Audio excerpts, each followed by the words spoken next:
오늘은 관계중심이라는 제목으로 말씀을 전하겠습니다.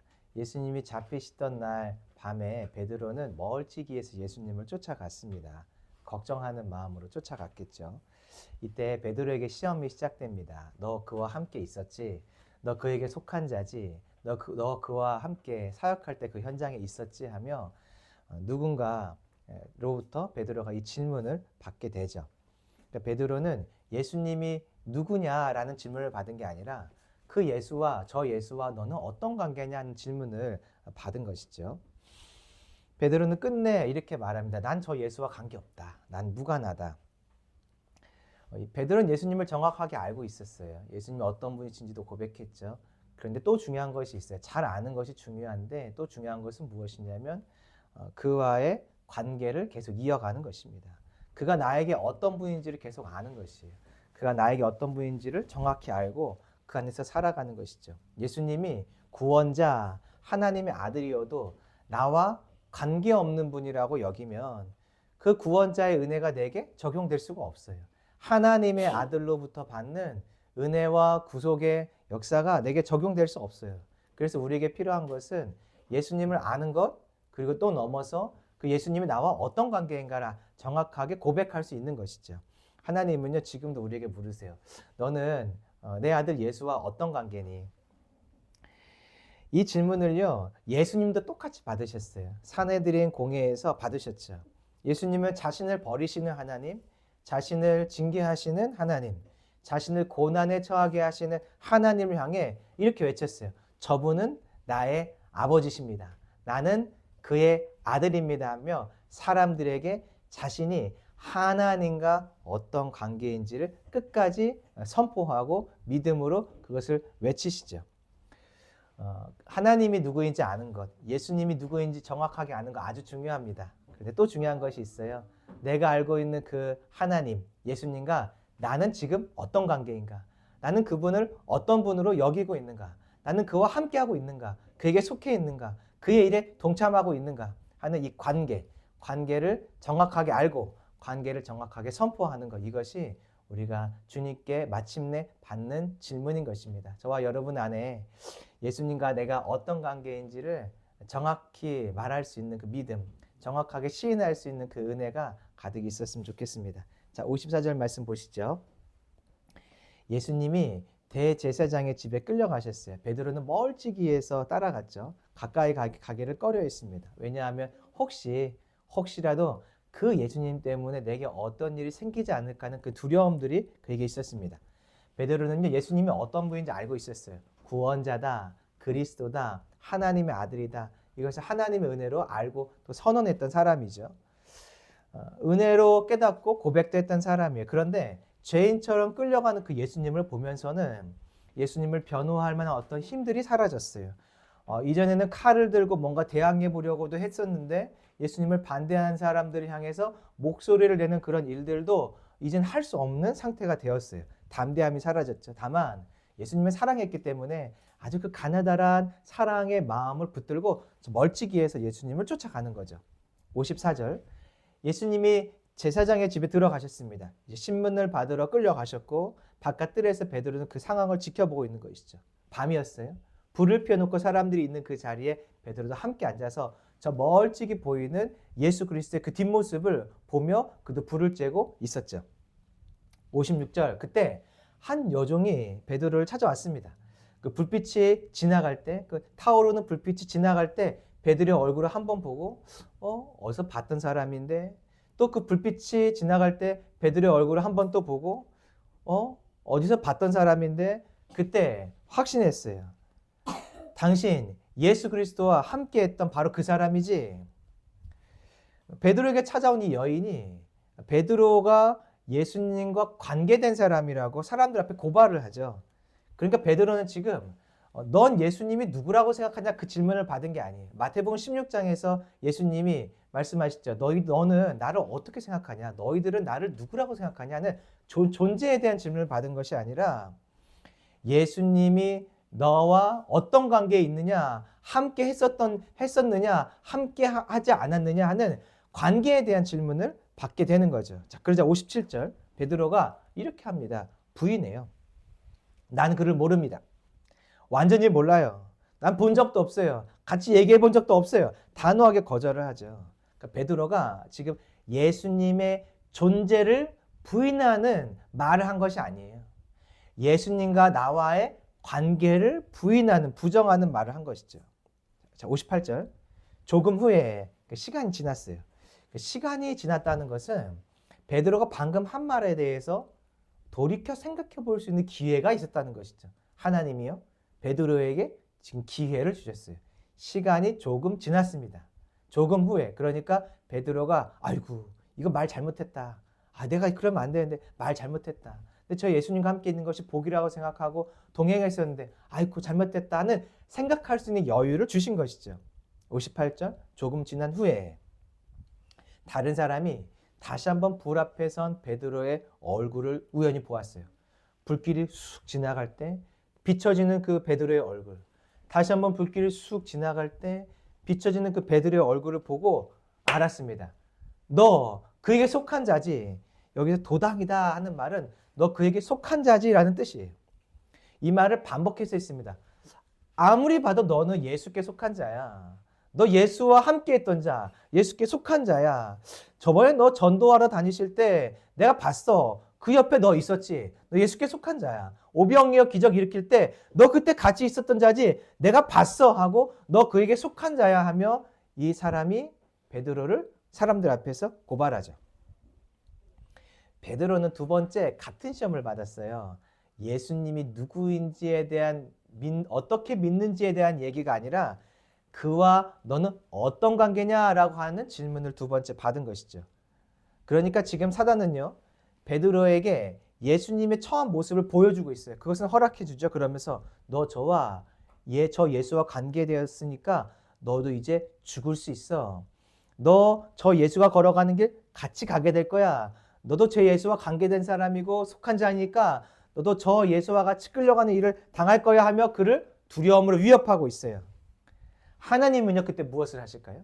사단은 그를 두려움으로 위협하고 있을 때 하나님 무엇을 하실까요? 두려움 가운데에도 베드로가 아니야. 저 예수는 나와 함께 했던 자와 난 저 예수와 함께 있어. 난 저 예수에게 속한 자야. 저 예수가 나의 왕이야. 저 예수가 나의 목자야. 나의 선생님이야 하고 고백해 보도록 하나님은 그 시험 가운데도 요청을 하고 계신 것이죠. 그러니까 죽음 앞에서, 위협 앞에서, 두려움 앞에서 관계를 포기하거나 끊지 않고 그 관계를 계속 유지하겠다. 난 그 관계를 붙들 것이다 하고 말해보라고 요청을 하고 계세요. 59절.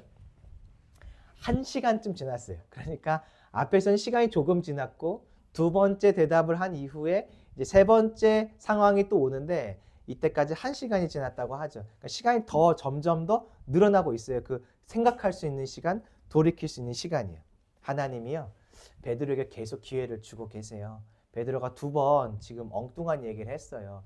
어떻게 그 예수와 관계없다는 말을 합니까? 그동안은 예수님과 함께하는 것이 복이라고 여겼거든요. 그래서 사람들 앞에서 그가 부름받아 예수님의 제자로 살아가는 것, 예수님의 제자로서 그와 함께 사역하며 사는 그 삶이 너무너무나 복되고 행복했거든요. 그런데 지금 이제는 그것을 부정하는 그에게 하나님은 다시 한번 기회를 주고 계세요. 생각할 수 있는 기회, 돌이킬 수 있는 기회를 주고 계시죠. 그런데 사단은요, 이게 싫어요. 하나님이 베드로에게 기다리시고 그에게 긍휼을 베푸는 시간이 싫어요. 그래서 하나님도 질리게끔, 하나님도 포기하게끔 어떻게 하냐면 다시 찾아와요. 다시 찾아와서 똑같은 공격을 한 번 더 합니다. 하나님 보세요. 저 베드로 기다려줄 필요 없어요 하며 한 번 더 공격을 하죠. 한 사람이 옵니다. 장담하며 말해요. 확신 있게 반복해서 말해요. 당신 그와 함께 있었어. 당신은 아니라고 하는데 분명해. 맞아. 내가 봤어. 당신 그와 함께 있었어. 베드로가 말했겠죠. 아니라니까. 이 사람 지금 무슨 말을 하는 거야. 내가 앞에서 아니라고 몇 번이나 말했잖아. 하니까 이 사람이 이야기합니다. 나 증거 있거든. 나 증거 있어. 뭔데? 너 갈릴리 사람이지? 갈릴리 사람이 갖고 있는 어떤 특유의 억양, 어떤 성향, 모습들이 베드로에게 나타났겠죠. 베드로가 그때 깜짝 놀랐습니다. 베드로가 얼어붙었어요. 베드로가 이 말을 들을 때 깜짝 놀랐습니다. 그의 말투, 생김새, 하는 행동 딱 갈릴리 사람인 게 특징이 있거든요. 예수님이 갈릴리 중심에서 사역할 때 그가 함께 실제로 있었거든요. 당황했습니다. 그때 베드로의 머릿속에 갈릴리에서 예수님과 함께 있었던 그 장면들이 기억났을 것이에요. 가나의 혼인잔치에서의 물로 포도주를 만든 사건. 갈릴리에서 복음을 전하실 때 사람들이 치유받고 복음으로 돌아오는 그 기적의 사건들. 갈릴리에서 예수님을 통해서 산상수훈, 하늘의 천국에 대한 비유의 말씀을 듣던 그 달콤한 그 놀라운 순간들. 그의 머릿속에 갈릴리에서 예수님과 함께했던, 그에게 속해 있었던, 사역에 함께 동참했던 모든 기억들이 한순간에 그림처럼 쑥 지나갔을 것입니다. 너 갈릴리 사람이지 하는 그 말에 그 베드로의 머릿속에 그 모든 기억들이 한순간에 쑥 지나갔을 것이에요. 그런데 베드로가 이 기억들을 하나하나 지우기 시작해요. 지우개로 지우듯이 지우기 시작해요. 딜리트 눌러서 파일을 삭제하듯이 그 기억의 메모리들을 하나하나 삭제하기 시작합니다. 왜냐하면 그랬다가는 그와 함께하고 있다는 것, 동참했다는 것, 그에게 속했다는 것을 말했다가는 죽을 수 있거든요. 60절. 그래서 이렇게 하죠. 같이 읽어보겠습니다. 시작. 베드로가 이르되 이 사람아 나는 내가 하는 말을 알지 못하노라고 아직 말하고 있을 때에 닭이 못 울러라. 도대체 무슨 말 하는지 모르겠다 하고 강하게 부정하고 부인하고 있을 때 바로 그때 닭이 울었어요. 61절. 같이 읽어볼까요? 시작. 주께서 돌이켜 베드로를 보시니 베드로가 주의 말씀 곧 오늘 닭 울기 전에 네가 3번 나를 부인하리라 하시니 생각나서. 주님이 이 닭 울음소리에 얼굴을 돌이키세요. 얼굴을 돌이키고 베드로를 바라보시죠. 베드로는 저 예수와 나는 무관해 라고 말하고 있을 때 예수님은 저 멀리서 베드로가 온 것을 이미 알고 계셨죠. 그 닭 울음소리와 함께 몸을 돌이키셔서 나를 부인하고 있는, 관계를 부인하고 있는 베드로를 바라보고 계세요. 아니야, 넌 나를 부인해도 난 너를 부인하지 않을 거야. 넌 나를 부인하지만 나는 너와의 관계를 끝까지 이어갈 거야 하며 예수님은 그 눈으로 베드로를 바라보십니다. 62절. 그때 베드로가 밖에 나가서 심히 통곡하죠. 하나님이 지금 제자에게 베드로에게 무엇을 요청하고 계신지 우리가 볼 수 있어요. 그것은 무엇이냐면 한마디예요. 나는 저 예수님과 함께 했습니다. 난 저 예수께 속한 자예요. 저 예수님이 갈릴리에서 사역할 때 나 그에 동참했어요. 주님은요, 하나님은요, 우리가 예수님과 관계되어 있다고, 난 저 예수께 속해 있다는 이 관계에 대한 그 고백을, 시인을 원하시는 것을 알 수 있습니다. 이 질문, 이 대답을요, 주님은 마지막 때에 우리에게 반드시 하실 것이에요. 그때 우리도 구원자 예수님이 나의 예수님, 나의 하나님, 나의 구원자라고 우리가 고백할 수 있기를 소망합니다. 나와 관계되어 있다고, 저 예수님은 나의 예수님이라고 시인할 수 있기를 소망합니다. 특별히 세상 앞에서요. 나에게 그 예수와의 관계를 부인하라고 핍박하는 세상 앞에서, 그 예수와 관계를 부인하면 나에게 생명을 살려줄 거라고 하는 그 세상 앞에서 나와 예수님과의 그 관계를 끝까지 믿음으로 고백할 수 있기를 소망합니다. 우리는요, 예수님을 바로 아는 것이 참 중요하다고 생각해요. 중요합니다. 근데 더 중요한 것은요, 내가 아는 그 예수님과 나와 관계에 있다는 것을 고백할 수 있는 믿음이에요. 왜냐하면 예수님이 누군지 알아도요, 어떤 분인지 알아도 나와 관계없는 분이면 그분께 내가 받을 수 있는 것이 아무것도 없어요. 여리고성 한번 생각해 보실래요? 여리고성 문이 굳게 닫혀 있었습니다. 그것은 무엇이냐면 사람들이 하나님이 어떤 분인지 알았다는 뜻이에요. 사람들은요, 하나님이 애굽의 온 백성을, 애굽 땅을 다스리셨고 애굽 땅을 통치하실 수 있는 바로보다 더 크신 분이라는 걸 사람들은 알았어요. 사람들은요, 애굽의 그 강력한 군대를 홍해에 빠뜨리시는 하나님의 그 강력함을 알고 있었습니다. 그런데 사람들은 하나님의 군대가 오는 것을 가로막고 그 군대, 하나님이 여리고성의 문을 열려고 하는 것을 반대해요. 무슨 뜻이냐면 하나님은 정확하게 아는데 하나님과의 관계 맺기는 거절한다는 것이죠. 그 중에 딱 한 사람이 하나님과 관계 맺기를 원했어요. 라합이죠. 라합은 하나님을 알았어요. 아, 저 하나님 대단한 분이다. 내가 저 하나님 쫓아가야겠다. 저 하나님께 속해야겠다. 그 한 사람만 내가 알고 있는 그 하나님께 마음의 문을 열고 그 하나님과 관계 맺기로 결정하죠. 그때 그에게 고난과 그리고 그 심판 가운데 구원의 은혜가 임하는 것입니다. 그러니까 아는 것만으로는 안 돼요. 아는 그 대상, 하나님이 나와 어떤 관계에 있느냐, 내가 어떤 관계를 맺을 것이냐, 이것이 아주 중요합니다. 미리암을 한번 생각해 보세요. 미리암은요, 동생 모세가 나일강에 떠내려가는 모습을 보고 있었어요. 오늘 본문에 보면 베드로가 예수님을 멀찍이 쫓아가는 것처럼 이 미리암도 내 동생이 갈대 상자에 얹혀서 들어가서 물가에 떠내려가는 것을 멀찍이에서 보고 있었어요. 그러다가 이 모세, 내 동생이 바로의 공주에게 발견되죠. 미리암은요, 주저하지 않고 달려가요. 아이를 위한 히브리 여인을 그 공주에게 소개하려고 합니다. 자, 히브리 아이는요, 태어나면 죽이라는 바로의 명령을 지금 받아서 모세가 결국 죽을 수밖에 없는 자리에 들어간 거죠. 죽음 앞에 있어요. 이스라엘 백성들이 죽음 앞에 있고 이스라엘의 아이들은 죽음 앞에 서 있는 상태예요. 그런데 그 안에서 그 모세를 바라보며 이 미리암이 자신이 누구인지를 밝히고 있어요. 나는 히브리 여인이라는 것을 밝히고 있어요. 히브리 사람이라는 것을 밝히고 있어요. 내가 저 아이의 누나라고 말하지 않지만 그 누나의 마음을 가득 담아서 저 동생을 향한 자기의 마음을 드러내죠. 저 아이 살릴 수 있어요, 공주님. 저 아이 살릴 수 있어요. 그 공주에게 엄마가 누구인지 밝히진 않지만 엄마의 마음을 나타내죠. 이 아이를 살릴 수 있는 엄마가 있어요. 이 아이를 살릴 수 있는 사람이 있어요. 히브리 여인이 있어요. 그에게 데려가면 저 아이에게 젖을 먹일 수 있어야 하며 이 미리암은 죽음의 명령이 내려진 자리에서 자신이 누구인지를 드러내고 이 아이의 엄마가 누구인지를 간접적으로 드러내며 이 모세가 내가 사랑하는 히브리 아이입니다. 내 동생입니다 하고 자신의 관계를, 이 아이와의 관계를 적극적으로 드러내죠.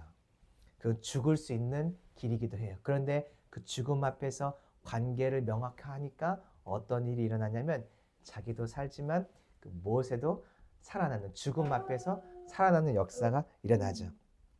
그래서 기억할 것이 있어요. 관계를 정확하게 하는 것이에요. 자기를 부인하는 자는 목숨을 얻을 것이라고 예수님 말씀하셨어요. 여러분 이 말씀 기억해야 됩니다. 예수님 때문에 죽음, 고통이 우리에게 찾아올 수 있어요. 그때 나를 부인하고 내 생명을 버리고 예수님과의 관계를 붙드는 것이 내가 사는 길이에요. 예수님을 버림으로 내가 사는 것이 아니라 이 말씀대로 예수님과의 관계를 붙들고 살고자 하는 나의 자아를 부인하면 그때 내게 생명이 찾아옵니다. 그러니까 관계를 붙들라는 것이에요. 말씀을 쫓아서 관계를 붙드는 것이 우리가 사는 것입니다. 우리에게 마침내 이런 질문을 받게 되는 때, 이런 고백이 필요한 때가 있을 것이에요. 하나님이 이런 고백을 나에게 요청하시는 때가 있을 것이에요. 그때 나를 부인하는 것이 생명을 얻는 것임을 기억하고 예수님의 말씀을 기억하고 예수님과의 관계를 끝까지 붙들 수 있기를 소망합니다. 자, 베드로는 이런 시험을 지금 받고 있어요. 자, 그럼 질문이에요. 예수님은요? 예수님은 어떤 시험 받고 있을까요? 이때 예수님은 어떤 시험 받고 있을까요? 똑같은 시험을 받고 있어요. 예수님도 역시 하나님과의 관계가 어떠한지에 대한 시험을 받고 있어요. 한번 보시죠. 63절. 사람들이 예수님을 희롱하고 때립니다. 64절. 눈을 가리고요. 때리면서 누가 너를 쳤을까 하고 선지자처럼 한번 맞춰보라. 어떤 보지 못한 것들을 맞춰보라. 이렇게 사람들이 희롱합니다. 65절. 이 외에도 많은 말로 욕했죠. 자, 이제 66절입니다. 날이 샜더니 세고 백성의 장로들과 대제사장들과 서기관들이 모여서 예수를 공회로 끌어들였어요. 이제 신문하려는 것이죠. 67절 읽어보겠습니다. 시작. 이르되 내가 그리스도인 것을 우리에게 말하라. 대답하시되 내가 말할지라도 너희가 믿지 아니할 것이요. 예수님께 물어요. 너 그리스도냐? 사명자냐? 우리의 구원자냐? 다윗의 후손으로 온 왕이냐? 하고 묻는 거죠. 그때 예수님이 맞다라고 대답을 하시면 좋겠는데 대답하지 않으세요. 두 가지 이유 때문이거든요. 한국말에 나와 있지 않지만 원어로 보면 왜냐하면이라는 뜻이 있어요. 첫 번째 왜냐하면 너희가 믿지 않기 때문에. 68절 내가 물어도 너희가 대답하지 않을 것이기 때문에. 이런 이유를 들면서 예수님 대답을 피하세요. 아니 예수님이라면 이때 정확하게 고백하시고 죽음의 길로 쏙 들어가셔야죠. 근데 예수님이 대답을 잘 안 하세요. 다시 보시죠. 69절입니다. 그러나 이제부터는 인자가 하나님의 권능의 우편에 앉아 있으리라 하시니. 하나님의 권능의 우편에 앉은 자가 누굴까요? 하나님의 아들이에요. 하나님만 그 자리에 앉을 수 있죠. 그러니까 예수님은 지금 자신이 누구라고 말씀하고 계신 것이냐면 내가 하나님의 아들이야 라고 말씀하고 계신 것이에요. 신약 성경에서 하나님의 아들이란 단어를 찾아보면 연결해서 바로 나온 단어가 있어요. 무엇이냐면 그리스도예요.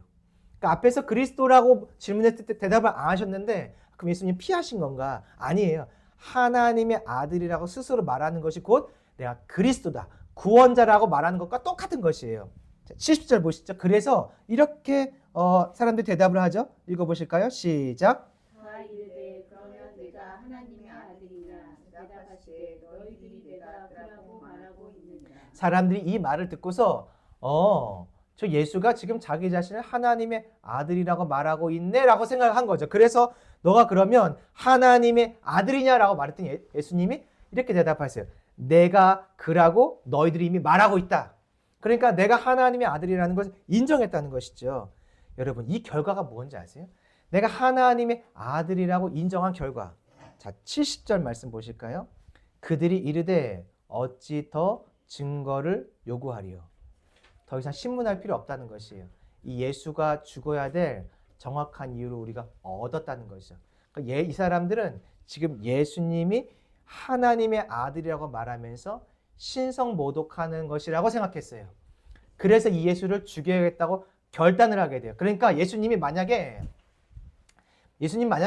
내가 그리스도다, 이 땅에 온 이스라엘의 왕이다라고만 대답했으면 예수님은 사실 안 죽을 수 있었어요. 왜냐하면 빌라도는 예수님이 왕이라는 것, 이 유대인들이 예수님을 왕이기 때문에 이 사람을 죽여야 된다는 것에 대해서 빌라도는 이렇게 정확하게 판단했어요.